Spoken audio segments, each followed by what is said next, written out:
सोलापुरातील ST stand परिसरात अचानक आंदोलन करायला कार्यकर्त्यांनी सुरुवात केली। या पोलिसांना आंदोलनाची खबर लागताच पोलिसांनी आंदोलन ठिकाणी आपली जागा घेतली।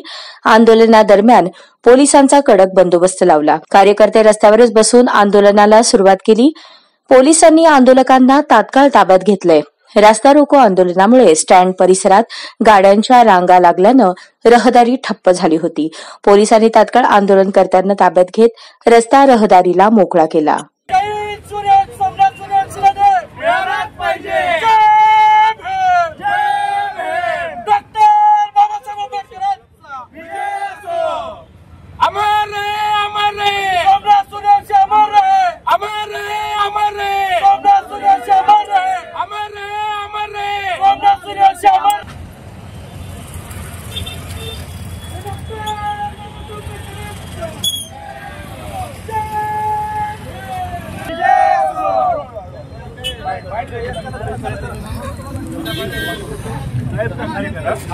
महाराणीत मृत्यू झाला पोलिसांच्या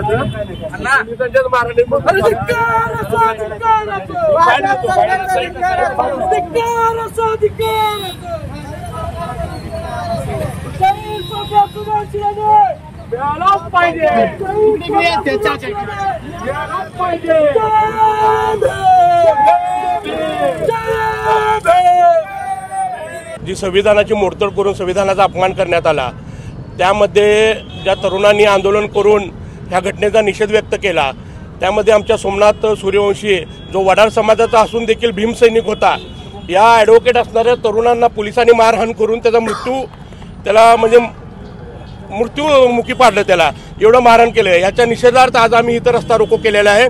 येणाऱ्या काळात संबंधित पोलिसांवर, अधिकाऱ्यांवर कडक अशी कारवाई झाली पाहिजे व त्यांना फाशीची शिक्षा झाली पाहिजे व संविधानाची मोडतोड करणारा हा कसा माथेफिरू असू शकतो, हा जो बनाव आहे तो पूर्ण नियोजित आहे आणि असेच गुन्हे दाखल दलितांवर केले जातात व आम्हाला मारले जातं। हा अन्याय आम्ही अजिबात सहन करणार नाही। हा आंदोलनाचा लढा जितका जास्त तीव्र करता येईल तितका तीव्र करेल।